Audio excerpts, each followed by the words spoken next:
تو یہ ایک عام سٹیٹمنٹ آئی ہے قاسم خان کی، جو اس وقت سوشل میڈیا پہ ڈسکس ہو رہی ہے۔ دوسری طرف ایک بہت ہی عام پروموشن ہوئی ہے 3 سٹار جنرل سے 4 سٹار جنرل جو ہے وہ تعیناتی ہے بنیادی طور پر، اور اس کے اندر چونکہ اس سے پہلے ہم نے دیکھا ہے کہ یہ جو تعیناتیاں ہیں تقرری ہیں، ایک chairman joint chief of staff committee کا عہدہ ختم کیا گیا تھا، اور اس کی کہا گیا تھا کہ اب جو ہے وہ کمانڈر نیشنل جو کمانڈ ہے اسٹریٹجک کمانڈ، اس کی تعیناتی ہوگی۔ یہ ایکٹ 14 نومبر 2025 کو تبدیلی ہوئی تھی، اس پر آج 24 جولائی 2026 کو عمل ہوا ہے۔ آرمی ایکٹ کی کلاز 8 کے اندر یعنی 8G میں جو ترمیم کی گئی تھی، جس کے مطابق chairman joint chief of staff committee کا عہدہ 27 نومبر 2025 کو ختم کیا تھا۔ Army chief of defence forces کی سفارش پر وزیر اعظم نے 3 سال کے لیے commander of national strategic command کا تقرر کرنا تھا، جو آج یہ کیا گیا ہے۔ لیفٹیننٹ جنرل جو ہے وہ عامر رضا، انہوں نے ملاقات بھی کی ہے شہباز شریف کے ساتھ، جو اس وقت وزیر اعظم جو ہے وہ بنائے گئے ہیں۔ اب یہ لیفٹیننٹ جنرل عامر رضا جو ہے یہ کون ہے؟ یہ بڑا عام ہے، اس پہ میں نے تھوڑی سی تفصیل آپ کے سامنے رکھنی ہے۔ بنیادی طور پر یہ چونکہ ہر جو بھی فوجی آتا ہے تو اس کا ایک بیک گراؤنڈ ہوتا ہے، تو ان کا بیک گراؤنڈ بھی ڈسکس کرنا ضروری ہے۔ یہ یہاں پہ ان کی اس سے پہلے ان کے پیشہ ورانہ پس منظر کی جو تفصیلات ہیں، اس کے مطابق یہ 6 لانسرز یعنی یہ ویٹسن ہارس سے تعلق رکھنے والے آرمڈ کور کے افسر ہیں۔ 1988-99 میں پاک فوج میں انہوں نے کمیشن حاصل کیا۔ وہ Command and Staff College Quetta, National Defence University Islamabad, برطانیہ کی یونیورسٹی آف ناٹنگم اور اعلیٰ عسکری اور تدبیراتی تعلیم حاصل کر چکے ہیں۔ انہوں نے مختلف عام کمانڈ سنبھالی ہیں، جن میں کمانڈنگ آفیسر، پھر جنوبی وزیرستان میں انفینٹری بریگیڈ کی کمان سنبھالی ہے، انفینٹری ڈویژن کی کمان chief of staff 11 corps, director general یہ weapons and equipment GHQ، chairman heavy industry Taxila, corps commander Lahore, chief of general staff GHQ۔ تو یہ آپریشن بھی اسی طرح مختلف کے اندر یہ حصہ لیتے رہے، رائے نجات، ضرب عدم، رد الفساد، دیگر انسداد دہشت گردی کی کارروائیوں کے اندر انہوں نے حصہ لیا ہے۔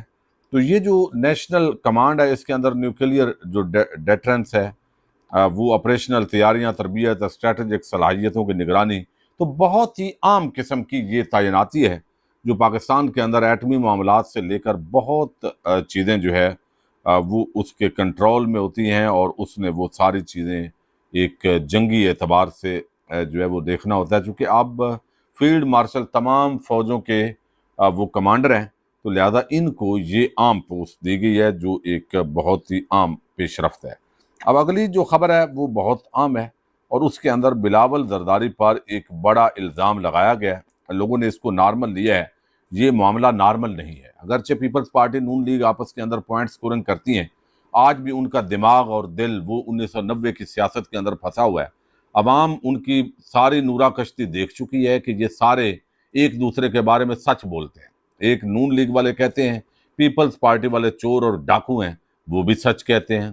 اب پیپلز پارٹی والے کہتے ہیں نون لیگ کمیشن خور چور ہے، وہ بھی سچ کہتے ہیں۔ لیکن یہاں پہ اس کو صرف الزامات کی حد تک لینا یہ مناسب نہیں ہے، بلکہ رانا ثناءاللہ نے جو الزام لگایا یہ بہت بڑا الزام ہے۔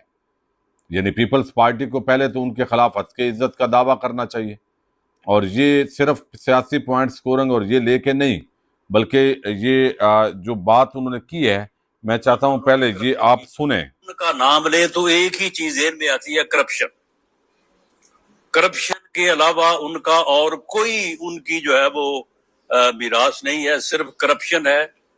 اور جہاں پہ ان کو اقتدار لوگوں نے دیا ہوا ہے، وہاں پہ انہوں نے کرپشن کی انتہا کی ہوئی ہے۔ سارا پیسہ کوئی پچھلے 15 سال میں جو 2.5-3 ہزار ارب جو ہے وہ ملا ہے اس صوبے کو، وہ سارا دبئی پہنچایا ہوا ہے انہوں نے۔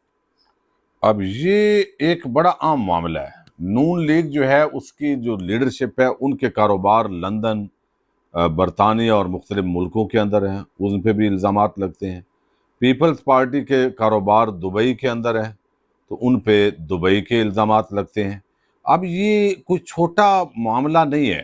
اگر تو قومی یکجہتی چاہیے یا احتساب کرنا ہو یا ادارے مخلص ہوں، یعنی اس ملک کے ادارے واقعتاً مخلص ہوں اس قوم کے ساتھ، اس ملک کے ساتھ، تو رانا ثناءاللہ کو فوری طور پر طلب کیا جائے، ان کو کہا جائے بھئی بتائیں آپ، پیپلز پارٹی کو جو اس کے منصوبے ہیں ان کو ویریفائی کیا جائے۔ یعنی ایک صوبے کو یعنی بارگیننگ کے اندر کوئی حکومت دے دینا اور اس کے بعد اربوں نہیں بلکہ یہ 2,500 ارب روپے پاکستان سے دبئی منتقل کرنے کی بات ہے، جو پاکستان کی ٹیکس پیئر کا پیسہ ہے۔ یہ اس کو انتخابی یا عام روٹین کے اندر الزام کے طور پر نہیں لیا جا سکتا۔ اس پہ تو اس ملک کے اداروں کو ہل جانا چاہیے تھا، لیکن جہاں پہ سمجھا جاتا ہے کہ سیاسی سٹیٹمنٹ ہوگی یا بھئی یہ معمولی بات ہے۔ آپ ایک طرف اربوں روپیہ بیوروکریسی پہ لٹا رہے ہیں، سیاستدان اپنے آپ پہ لٹا رہے ہیں، عوام کا آپ نے بھرکس نکالا ہوا ہے، بجلی کے بل، گیس کے بل، اشیاء خرد و نوش، کسان رل رہا ہے، اس کو آپ نے گندم کا معاوضہ نہیں دیا، اب آپ گندم امپورٹ کریں گے، وہاں سے بھی کمیشن کھائیں گے۔ تو کمیشن مافیا اس وقت پوری پاکستانی قوم جو ہے اس پہ قابض ہو چکا ہے۔ تو یہ کرپشن، یعنی یہ دونوں ٹولے ایک دوسرے کو کرپٹ کہہ رہے ہیں، دونوں سچ بول رہے ہیں، لیکن کوئی ادارہ ان کا احتساب کرنے کے لیے تیار نہیں ہے۔ تو یہ ایک بہت بڑا الزام ہے، اس کی تحقیقات ہونی چاہیے، لیکن تحقیقات کون کرے گا؟ سسٹم تو سارا یرغمال ہے۔ تو یہاں تو جج بھی جو ہے وہ جس انداز میں ان کی بھرتیاں ہو رہی ہیں، تو انصاف کے لیے کون کہاں جائے گا؟ افسوس ہے۔ پاکستان زندہ باد۔